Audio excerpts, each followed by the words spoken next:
Welkom by vandag se verkenning. Ons kyk 'n bietjie dieper na Shinagawa in Tokio. Vir baie is dit seker maar net, jy weet, daai besige stasie. Ja, die whirlwind van treine en mense. Presies. Maar jou broene wys daar's laag van geskiedenis wat net onder die oppervlak lê. Absoluut.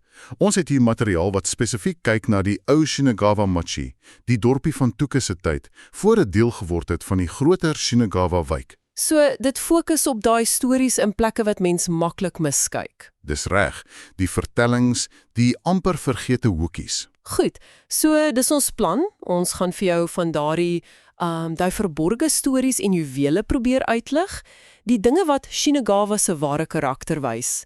Reg, kom ons begin. Jou notas vat ons terug na die Edo-tydperk.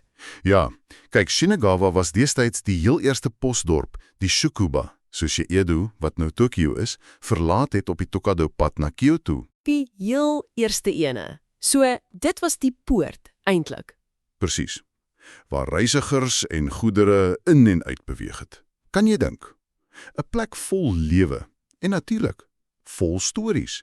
En een van daai stories, dit klink amper te goed om waar te wees. Iets oor tuna, by 'n heiligdom. Ja, dis 'n wonderlike stukkie plaaslike folklore.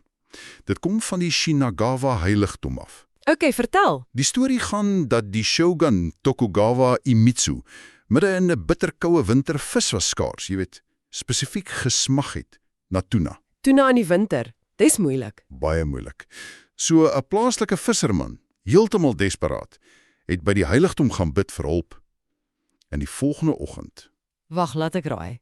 wel, hy kry toe springlewende tuna by 'n fontein wat vandag 'n put is, daar op die heiligdom se terrein. Nee. Dis 'n fantastiese storie. Regtig 'n stukkie folklore wat lewe kry. Maar bestaan daai plek nog?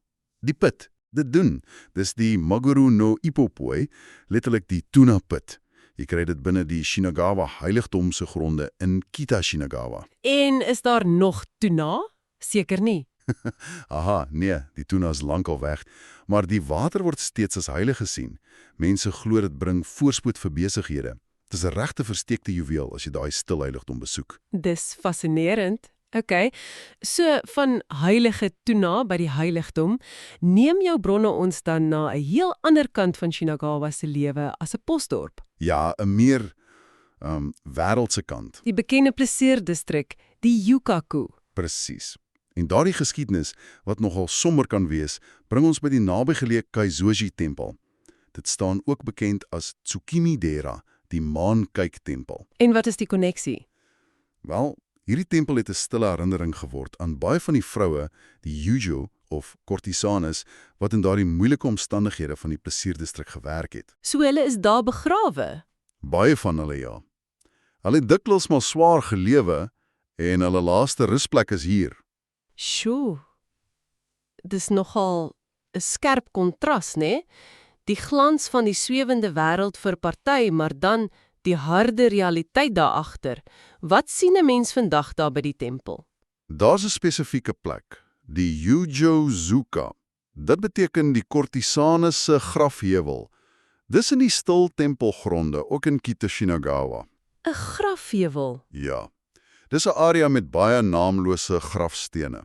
Dit laat jou nogal dink oor daai lewens.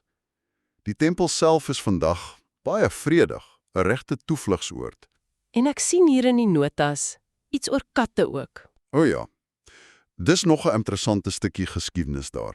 Daar's ook 'n Neko-zuka, 'n katheuwel. Blykbaar uit die Meiji-era. 'n Katheuwel, hoekom? Klink my daar was 'n probleem met rondloper katte wat hand uitgeruk het. En dis soort van 'n aandenking daaraan. 'n Gedenketeken van 'n katteplaag. Dis ongelooflik. Dit wys net hoe laag op laag geskiedenis op een enkele plek kan ophoop. Van tuna en yujo en katte na iets heeltemal anders. Die groot historiese gebeurtenis wat Japanse deure oopgeskop het. Inderdaad, reg hier naby Shinagawa se kus, die aankoms van Commodore Perry se swart skepe. Die Kurofune, 1855. Jep, dit het die shogunaat geskik, natuurlik. En hulle reaksie was om die verdediging op te skerp. Hulle het forte begin bou, Daiba, alangs die kuslyn, veral in die Gotenyama-area. Gotenyama? Wag 'n bietjie. Daai naam lui 'n klokkie. Was dit nie oorspronklik iets heel anders nie? Juis, dis die groot ironie. Gotenjama was voor Perry se tyd 'n spogerige Tokugawa villa. 'n Villa? Ja, en beroemd vir sy asemrowende kersiebloeisels, die sakura. Dit was 'n plek van skoonheid, van elite plesier. En toe, skielik, word dit 'n militêre vesting. So van sakura na strategie, basies. Jy kan dit so stel, ja. Nogal 'n transformasie. En as jy vandag daar rondloop in daardie Gotenjama area, wat sien jy nog van al hierdie verskillende eras? Is daar nog oorblyfsels? Wel, die Gotenjama Tainatochi, die tuinboerblyfsels, dis nou maar 'n klein stil parkie, naby Shinagawa-stasie aan die Takanawa-kant. So nie veel van die fort of die villa nie. Nie regtig opvallend nie, né? Maar die ware juweel, die wenk wat jou bronne gee, is eintlik die strate rondom daai area, soos Gotenjamadori. En hoekom spesifiek die strate? Want in die lente kry jy steeds daardie pragtige kersiebloeisels daar. Maar die groot verskil is, jy kry dit sonder die reuse skares wat jy by plekke soos Ueno of Chidorikafuchi kry. 'n bietjie van 'n geheime sakra-plek. Presies. Dis 'n kans om daai atmosfeer van die ou villa daar, gemeng met die latere geskiedenis, rustig in te neem. Jy kan daar stap en dit amper voel. Okay, so die boodskap is duidelik. Shinagawa is soveel meer as net die blinkstasiegebou en die treinspore. Absoluut. Dis 'n plek geweef met, wel, legendes van heilige Tuna, die stille herinneringe aan die Yujo en 'n vreedsame tempel. En dan die echos van die swart skepe op 'n heuwel wat eens bekend was vir sy blomme. En wat vir my fascinerend hier is hoe hierdie bronne wys dat geskiedenis nie net in museums of boeke woon nie. Dis in die landskap self ingeweef. Ja, dis waar. In 'n ou put by 'n heiligdom, in 'n stil grafheuwel, selfs net in die naam van 'n heuwel wat eers vir die elite se plesier was en toe 'n militêre punt geword het. Dis als daar, jy weet, as jy net die tyd neem om te kyk. En dit los ons dan met hierdie gedagte vir jou wat luister.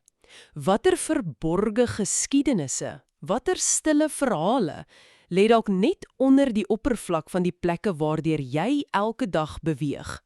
En wag dit nie dalk net vir 'n nuuskierige oog soos joune om dit raak te sien nie?